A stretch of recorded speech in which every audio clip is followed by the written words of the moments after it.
고린도후서 2장 말씀을 진행하도록 하겠습니다. 2장에 들어와서 이제 12절의 내용들을 보시면요, 그리스도의 향기에 관한 이야기가 갑자기 나오죠. 네, 바울의 지금 이야기 속에 우리가 좀 계속 보았어야 될 것들이, 바울의 사도권에 대한 도전들이 이 고린도 교회 안에 있었고요. 특별히 그 사도권의 도전 중에 고린도 교회에서 좀 되게 사소한 이야기인 것 같았는데, 바울이 고린도 교회를 방문하지 않았다는, 연기했다는 이유가 바울의 사도권을 이렇게 비판하고 비난하는 것에 이용되고 있는 것들을 우리는 보았습니다. 자, 그래서 그 고린도 교회에 바울은 직접 찾아가는 것보다는 편지를 통해서 그들에게 조금은 충격을 완화시키고 싶은 그런 마음 때문에 방문하지 않았다라고 이야기를 했었죠. 오늘 본문에는요, 이 디도를 만나려고 하는 이유가 좀 설명이 됩니다. 그 이유가 무엇인가에 대해서 한번 이제 이야기를 한번 같이 보면서 이야기 나눠보도록 하겠습니다. 12절 같이 한번 읽어볼까요? 시작. 내가 그리스도의 복음을 전하려고 드로아에 갔을 때 주님께서 내게 거기에서 일할 수 있는 길을 열어주셨습니다. 자, 본문에 보시면 드로아는 여러분이 아실 겁니다. 드로아에서 환상을 봤던 곳이기도 하죠. 마케도니아 환상을 봤던, 원래 아시아의 복음을 바울이 전하려고 했는데 성령이 그 길을 막아서 드로아에서 마케도니아 사람이 여기 와서 우리를 도와달라고 하는 그 환상을 보고 이제 유럽 선교가 열리게 됐던 결정적 장소가 드로아입니다. 근데 거기에 보시면 내가 그리스도의 복음을 전하려고 드로아에 갔을 때 다시 이제 드로아에 간 거죠. 근데 주님께서 내게 거기에서 일할 수 있는 길을 열어주셨습니다. 그러니까 드로아에서 복음을 전할 수 있는 길을 열어주셨다라고 이해가 되겠죠. 내가 드로아에 갔는데 드로아에서 복음을 전할 수 있는 길이 열렸다. 그 말을 지금 바울이 12절에 하고 있는 것입니다. 그런데 13절에 보면 그러나 라고 표현되잖아요. 전할 수 있는 길이 열렸는데 라는 말이죠. 그 뒤에 무슨 말을 하는지 13절부터 한번 읽어봅시다. 시작. 나는 내 형제 디도를 만나지 못하여 마음이 편하지 않아서 그들과 작별하고 마케도니아로 갔습니다. 자, 말을 잘 이해해 보면 이런 말이죠. 복음을 전할 수 있는 좋은 기회가 열렸는데, 그런데 뭐 때문에 내가 마케도니아로 갔다고 이야기하죠? 내 형제 디도를 만나지 못했기 때문이라고 말하고 있습니다. 그럼 디도를 만나지 못한 것이 왜 복음의 기회가 열렸던 드로아를 떠나야 될 결정적 이유였을까요? 이런 해석이 좀 필요하겠죠. 디도는 어떤 사람이었는가를 좀 보셔야 됩니다. 디도서도 있죠. 디모데 전후서, 디도서를 우리가 목회의 서신이라고. 바울의 동역자입니다. 근데 디도가 어떤 일을 했었냐면, 바울이 복음을 전하기 위해 드로아에 갔었고, 디도는 고린도 교회에 눈물의 편지, 제가 여러 차례 이야기했죠. 좀 가슴 아픈 편지를 들고 그 사자로 갔던 사람이 디도였습니다. 그러니까 지금 디도를 만나고 싶었던 이유는 뭐냐면 고린도 교회 상황에 대해서 굉장히 바울은 어때요? 궁금했던 거예요.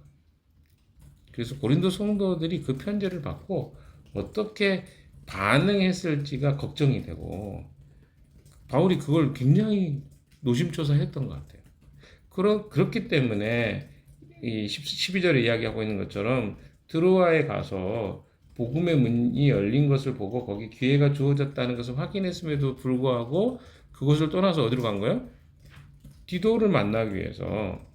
여기 그렇잖아요. 13절에 나는 내 형제 디도를 만나지. 왜 만나지 못한 것이 그렇게 마음에 신경이 쓰였을까요? 고린도 교회에서 지금 어떤 반응이 있었지? 편지를 좀 가슴 아픈 편지를 보냈는데 혹시 상처받고 더 문제가 복잡해진 건 아니었을까? 이런 노심초사한 마음이 있었기 때문에 라는 표현이 여기 빠져 있는 거죠. 그래서 마음이 편하지 않아서 그들과 작별하고 마케도니아로 갔잖아요. 디도가 거기 있다는 걸 알고. 그래서 지금 바울은 뭡니까? 복음의 문이 열린 것까지도 포기하고, 바울이 사역은 뭡니까? 바울이 사역만 하면 어때요? 많은 사람이 회심하고 돌아오는 일, 바울은 늘 경험했던 사람입니다. 하나님의 인도를 늘 받았고 따랐고 그랬기 때문이겠죠. 그런데 바울에게 관심은 뭐였어요? 그 복음을 전하는 것보다 더 나는 너희 고린도 교회가 어떻게 내 편지를 받고 반응했는지가 더 중요했다는 거예요. 이 내용이 여기에 지금 생략되어 있는 것이죠. 그래서 마케도니아로 간 겁니다. 여기 또 한번 그러나가 나오죠. 그럼 여기서 생각을 좀 해봐야겠죠. 여기서 그러나는 무슨 의미일까? 그 앞에의 바울의 그 내용과 반대되는 거잖아요. 그럼 바울의 반대는 뭘까요? 한번 14절 한번 읽어보고 그러면 내용을 찾아보면 쉽습니다. 자, 14절 같이 읽어봅시다. 시작. 그러나 그리스도의 개선 행렬에 언제나 우리를 참가시키시고 그리스도를 아는 지식의 향기를 어디에서나 우리를 통하여 풍기게 하시는 하나님께 감사를 드립니다. 자, 여기 보시면 바울은 뭡니까?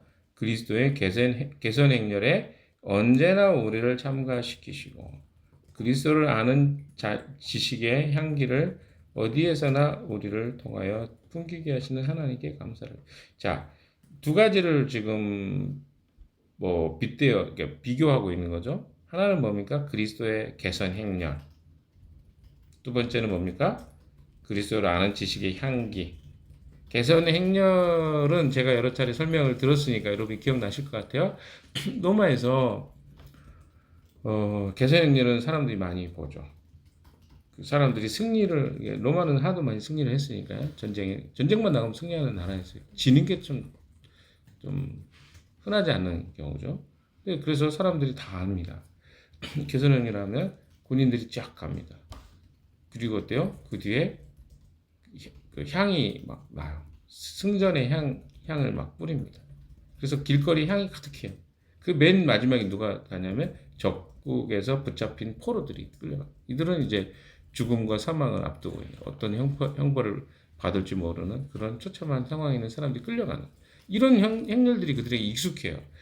그래서 바울은 이 고린도 교회의 상황에 대해서 이 마케도니아에서 디도를 만난 거죠. 그리고 난 다음에 이야기한 거예요. 그리스도의 개선 행렬에 늘 언제나 참가시킨다고 했잖아요.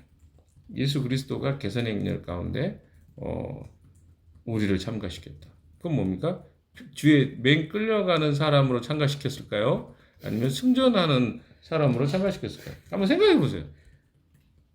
바울의 이야기 뉘앙스는 뭡니까? 승전에 개선 행렬에 우리를 참가시킨다는 말이에요. 그럼 이긴 거예요, 승리를. 그 바울이 왜 이런 이야기 했을까요? 고린도 교회에 좋은 소식을 들은 거죠. 회개하고 돌이키고 참여하는 이야기가 바울이 들었던 너무나 기쁜 소식이 이런 표현을 이렇게 하고 있는 거예요. 그래서 그러나는 뭡니까? 염려를 이 13절에 내가 마음이 편치 않았고 걱정이 많았는데 디도를 통해서 이야기를 듣고 나니까 하나님이 나를 늘 언제나 승리의 개선 행렬에 참가시키는 분이시다. 그러면서 그것과 대비해서 누구를 또 뭘 합니까? 그리스도를 아는 지식의 향기를 어디에서나 우리를 통하여 풍기게 하시는 하나님께 감사. 그러니까 그 승전하고 가는 사람들에게 향기가 나는 걸 통해서 전쟁에 승리를 했구나라고 아는 것처럼 그리스도를 아는 지식의 향기를 이 편지를 통해서 그들이 하나님을 이해하고 알아간 것에 대해서 감사하고 있는 거죠. 좀 어렵습니다만 이렇게 해석을 해보면 그 내용을 지금 바울이 감사하고 있는 거구나 이런 표현이죠. 하나만 더 보면 마음이 편치 않았다라는 단어를 조금 생각해 보면요, 편하지 못하다라는 단어인데 헬라어로는 아네시스라는 단어입니다. 그러니까 느슨해짐, 휴식을 뜻합니다. 여기 부정어가 들어갔으니까요. 내 영혼이 단 1초도 쉴 수 없을 만큼 극심한 압박과 불안에 짓눌려 있었다. 이게 뭡니까? 마음이 편하지 않았다 라는 말입니다. 1초도 마음이 어때요? 편할 수 없는 뭔가 극심한 두려움과 불안에 압박에 눌려 있었었다. 그런데 디도의 이야기가 그에게 어때요? 굉장히 힘이 되었다라고. 조금 우리하고 우리 같으면 저 같으면 그럴 것 같아요. 애니긴 하지만 그래도 디도를 만나니까 마음이 너무 편하고 너무 마음이 시원했다. 이렇게 썼을 것 같아요, 편지. 근데 바울은 그것을 이렇게 표현하고 있는 거예요. 그리스도의 향기가 거기에 개선 행렬에 나를 참여시키고 그리스도의 아는 지식의 향기가 온 세상 사람들에게 전해진 것이 너무나 나는 감사하다. 뭐 이렇게 표현하고 있는 거예요. 유식하게 표현하려고 한 것이 아니라 바울의 의식 속에서는 늘 하나님은 승리를 가져다 주시는 거예요. 내가 늘 걱정하고 염려하지만 나도 인간적인 존재에서 그렇지만 하나님은 늘 내게 승리를 가져다 주시는 분이었다. 이렇게 표현하고 있는 거죠. 자, 15절 같이 읽어봅시다. 시작. 우리는 구원을 얻는 사람들 가운데서나 멸망을 당하는 사람들 가운데서나 하나님께 바치는 그리스도의 향기입니다. 자, 여기서 보시면 우리는 구원을 얻는 사람들 가운데서나 멸망을 당하는 사람들 가운데서나 하나님께 바치는 그리스도의 향기입니다. 자, 아까도 그 개선행렬하고 이게 연결이 돼 있는 거니까요. 개선행렬에 대한 것들을 비유로 연결해서 지금 계속 하고 있는 겁니다. 개선행렬에 있는 사람들에게 향기가 나요. 똑같이 납니다. 어떤 사람이 나요? 승리를 얻은 사람에게도 나고 패배를 당한 사람들에게 같이 향기를 맡을 수 있어요. 근데 개선행렬에 참여하고 그것을 환호하는 사람들에게는 그 향기는 무슨 향기입니까? 승리의 향기입니다. 그러나 패배자들에게는 이 향이 무엇으로 느껴질까요? 패배의 향기로 느껴졌겠죠. 그걸 비유로 지금 하는 거예요. 그래서 15절의 이야기는 우리는 구원을 얻는 사람들 가운데서나 구원을 얻는 사람들에게 어때요? 구원의 향기가 되겠죠. 그러나 반대로 멸망을 당하는 사람들 가운데서는 어때요? 그것도 사망의 향기가 될 수. 왜? 이것은 예수 그리스도가 마치 구약의 이스라엘 백성들에게 하나님이 구원을 행하셨던 그 유월절 사건이 연상되는 느낌이에요. 그래서 어린 양의 피를 발랐던 문설주에 발랐던 사람들에게는 그날이 구원의 날이었어요. 이집트 파라오로부터 건짐을 받는 날이 바로 유월절의 날이었잖아요. 그러나 어린 양의 피로 문설주에 바르지 않는 이집트 사람들에게 이것은 멸망의 향기였습니다. 똑같은 거예요. 그러니까 이게 하나님 예수 그리스도의 복음이 뭐냐면 사람들에게는 어떤 사람에게는 아름다운 향기가 되지만 어떤 사람에게는 멸망과 좌절의 향기가 된다. 이걸 바울이 이렇게 이야기하고 있는 거죠. 그래서 구원을 얻는 사람들에게는 생명에 이르게 하는 생명의 향기가 됩니다. 이런 표현을 이렇게 써요. 16절에. 그러나 멸망을 당하는 사람들에게는 죽음에 이르기는 죽음의 냄새가 나요. 이 표현이 이렇게 개선행렬과 바울이 그 디도의 이야기를 통해서 듣게 됐던 이야기들과 이렇게 연결됩니다. 이런 내용들을 알지 못하면 바울이 하는 이야기가 오늘 본문 내용 되게 단순한 이야기인데 이야기가 좀 어렵습니다. 이해를 잘 못하면. 되게 또 이렇게 이해를 하면 너무 쉬운 내용이기도 하고요. 그런 것 같습니다. 17절 마지막 한번 읽어볼까요? 시작. 우리는 저 많은 사람들처럼 하나님의 말씀에 팔아서 먹고 살아가는 장사꾼이 아닙니다. 우리는 하나님께서 보내신 일꾼답게 진실한 마음으로 일하는 사람들입니다. 우리는 하나님이 보시는 앞에서 그리스도 안에서 말하는 것입니다. 자, 바울이 왜 이런 이야기를 했을까요? 바울이 이야기하는 것은 고린도 지역과 연관이 있는 이야기입니다. 고린도 교회를 제가 전설을 이야기할 때도 그런 이야기를 했었는데 고린도 지역에는요 말로 밥 벌어 먹는 사람이 많았어요.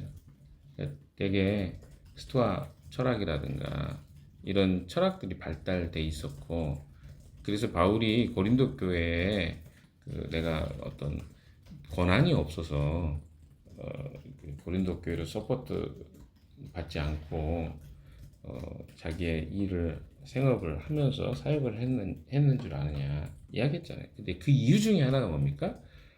자기가 전하는 복음이 마치 이 철학자들이 거짓으로 하는 그냥 일하지 않으면서 그냥 말만 하면서 밥벌이하는 사람하고 갖고 싶지 않은 거죠.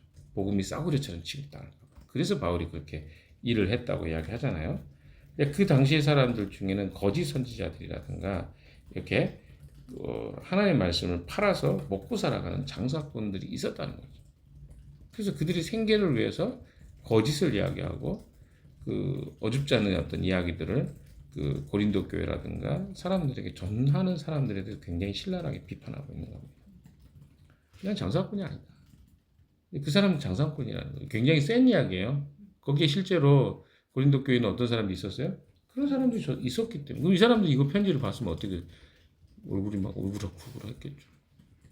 또 시작했다. 뭐 이렇게 할 수도 있겠고. 바울하고 이런 그러면 더 강하게 또 이렇게 챌린지 했겠죠. 이게 바울은 참 어떤 부분에서는 참 안심 마음의 인간적인 면에서도 느껴지지만 되게 또 어떤 면에서는 이렇게 강력한 이 복음에 대한 확신 때문에 적이 많을 수밖에 없었다라고 할 수 있는 그런 사람인 것 같습니다. 자, 그래서 여기 보시면요, 우리는 하나님께서 보내신 일꾼답게 진실한 마음으로 일하는 사람들입니다. 우리는 하나님 보시는 앞에서 그리스도 안에서 말하는 것입니다. 고린도 교회에 침투했던 거짓 선지자들과 사도들과 자신을 선명하게 대비시키는 이야기이죠. 거짓 사도들은 어떻습니까? 종교를 돈벌이 수단으로 삼아서 인간적인 장깨로 복음을 변질시켰다는 거죠. 그러나 바울은 오직 하나님이 주신 복음을 순전하게 전했다라고 이야기합니다. 이게 이 바울의 이야기를 조금 해석을 보면요,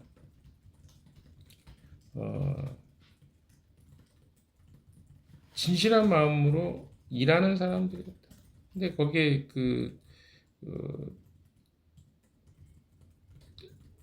거짓 사도들, 거짓 선지자들이 했던 행동들은 복음을 굉장히 혼잡스럽게 한 거예요.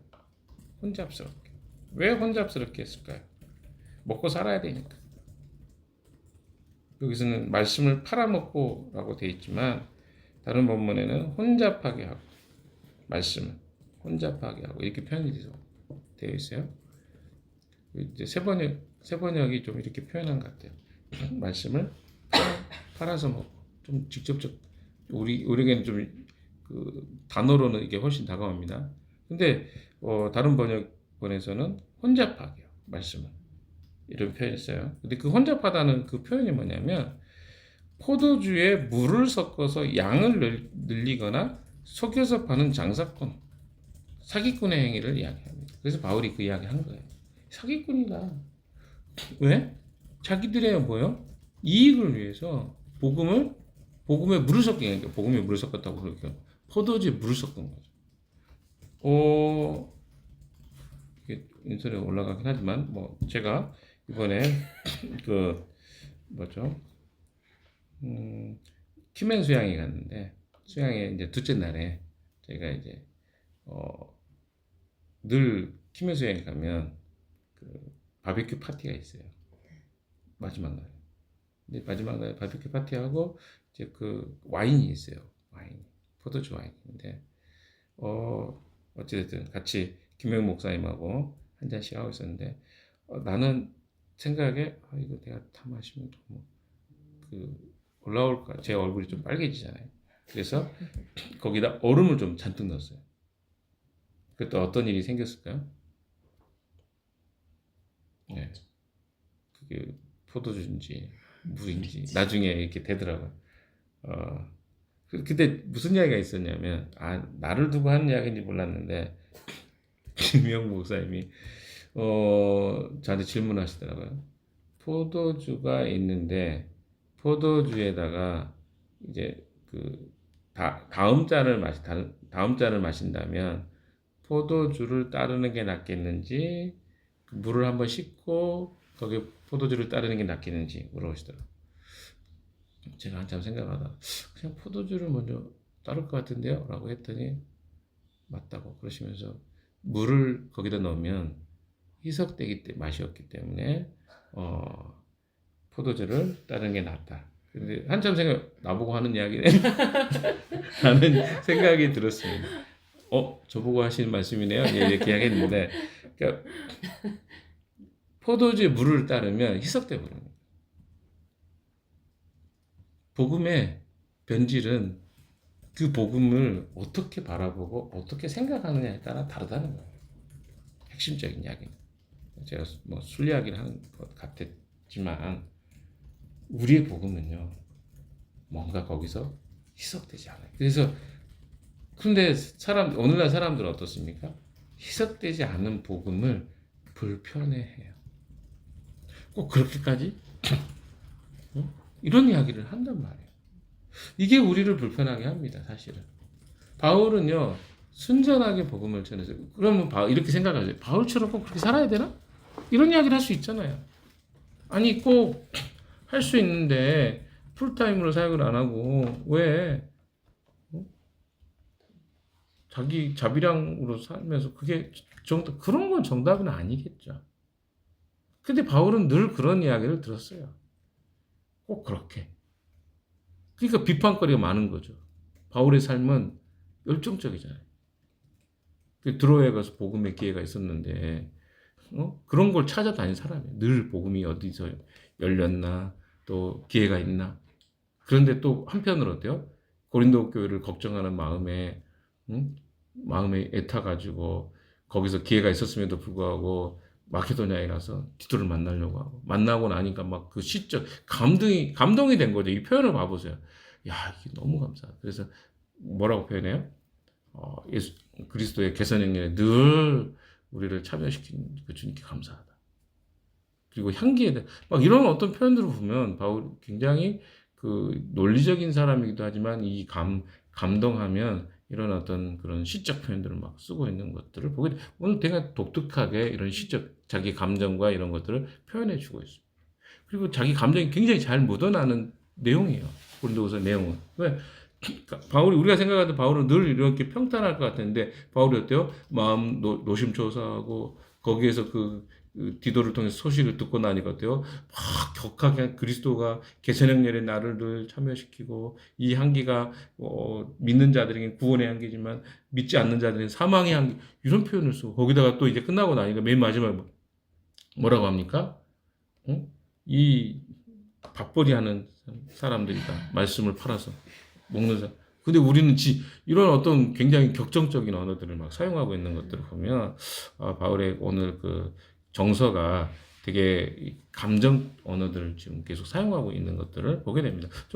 조금 다른 느낌이죠. 평상시 때와. 자, 여기서 우리가 조금 이제 생각해 봅시다. 우리는 복음에 대해서 어떻게 이해를 하고 있는가? 우리는 복음 너무 그런 복음의 문화적 환경 속에 살다 보니까 이 복음에 대해서 그런 어떤 마음으로 받아들이고 있는가? 바울이 이야기하고 있는 것처럼. 왜 복음 문화권이다 보니까 매일 뭐 큐티도 하고 매일 크리스천 공동체 근데 일반적으로 사람들 그렇게 살지 않거든요. 우리가 느끼는 이 감정이나 이 생각들이 어떤 사람들에게는 되게 생소한 느낌일 수 있어요. 그래서 우리가 하고 있는 어떤 행동들 있잖아요. 뭐 더불어영교회는 이렇게까지 뭐 할 수 있잖아요. 왜? 늘 앞에 앉고 사람들이 그런 생각하더라도 제가 그거를 이렇게 강요해가지고 하는 걸로 생각을 해요. 이게 다 다른 거죠. 목사님이 저렇게 하라고 하니까 하지. 이렇게 생각했단 말이에요. 우리가 돌아보세요. 이런 어떤 것들이 사람마다 다 다를 수 있죠. 근데 중요한 건 뭐 여러분 복음을 어떻게 생각하고 사냐는 거죠. 중요한 거. 여러분이 정말 복음을 믿는 자들에게는 구원의 향기로 여기고 믿지 않는 자들에게 사망의 향기로 여기십니까? 그럼 그 향기를 어떻게 해야 돼요? 늘 들고 다녀야 되는 거죠. 복음의 향기가 사람들에게 어쩔 수 없죠. 이 사망이야. 생명이야. 이거를 구분해 주는 게 복음인데. 그럼 우리는 그렇게 생각하고 살고 있는지, 복음에 대해서 오히려 부끄러워하고 있는 건 아닌지. 복음의 진정성은 오직 하나님 아시는 거예요. 왜? 바울이 사람들에게 잘 보이려고 그렇게 사역하지 않았죠. 최선을 다해서 하나님 앞에 사역을 하려고 했기 때문에 욕도 얻어먹는 거고, 그리고 오해도 생기는 거고. 근데 오해를 바울은 오해 자체를 생기는 것에 별로 걱정하지 않았어요. 중요한 건 뭐냐면 그 성도들이 바른 복음을 깨닫고 회복되고 그러면서 성장해 가는 것을 바울은 기대했던 것 같아요. 여러분 생각해 보세요. 고린도 교회에 문제가 생겼을 때 바울이 여러 가지 쉽게 심플하게 하면 내가 거기 거주하면 돼요, 그냥. 그러잖아요. 근데 바울은 그렇게 하지 않았어요. 하나님께 맡긴 거죠. 하나님이 그 공동체의 주인이라는 걸 믿었고, 거기 거짓 사도도 있었고, 얼마나 복잡한 상황입니까? 성도가 그렇게 많지도 않았을 건데도. 그런 상황 속에서 바울이 하나님 앞에 위탁하는 모습을 보면 우리 교회 모습하고도 조금 유사한 것 같아요. 아직 어리죠. 저는 그렇게 생각합니다. 일반 교회들에게 어제도 하나복 교회를 보다 보니까 하나복 교회 대부분 교회들이 50대, 60대면 젊은 층이에요. 70대. 근데 우리는 거기에 비하면 피레미 같은 교회예요. 애들이잖아요. 그분들은 50대, 60대 젊으니까. 그러면 70대, 80대 교회도 많은. 그러니까 내용이 서로 사역의 내용이 너무 다른 거예요. 근데 제 이야기는 어디가 할 수가 없어요. 왜? 우리 교회는 너무 젊고 독특한 상황이 이게 일반 케이스가 아닌 거죠. 근데 생각해 보세요. 우리가 온전하게 이 복음에 대해서 그러면 잘 이해를 하고 있냐, 우리 공동체가. 아직은 우리도 한참 가야 될 길이 먼 거예요. 신앙생활 20, 30년을 했는데도 불구하고 헤매는 사람 많은데 여러분이 가다가 중간에 헤맬지 어떻게 알아요? 그렇잖아요. 우리는 자신할 수 없는 거예요. 그런 자신할 수 없는 속에 제대로 복음이 전달되지 않으면 여러분 나중에 가서 열심히 이렇게 살았는데 결국은 결과가 좋지 않는 결과를 낳는다면 얼마나 불행하겠습니까? 그렇잖아요. 그래서 우리는 바른 복음을 바로 붙잡고 바른 가치관 속에 우리 삶에 적용하고 살아가는 게 너무나 중요한 것이죠. 그런 말씀을 맺습니다. 사랑하는 여러분, 우리가 가지고 있는 복음은요, 소중한 거예요. 바울이 그것으로 전전긍긍했어요. 여러분, 이렇게 바울을 한번 생각해보세요. 바울이 우리가 막 의심이 될 때마다 바울을 한번 생각해보면 저는 거기서 위로가 올 것 같아요. 아, 진짜 저렇게 사는 사람도 있는데 저렇게까지 내가 살지 않아도 내가 믿는 거에 너무나 분명한 사실이구나. 우리에게는요, 그 앞서간 선배들이 우리의 삶에 영향을 줘요. 바울 같은 사람 너무 멋있잖아요. 저는 또 김영욱 목사님 같은 사람 멋있잖아요. 또 여러분 앞에 너무 멀면 가까이 있는 리더들을 그냥 이렇게 보세요. 저렇게 살면 너무 멋있다.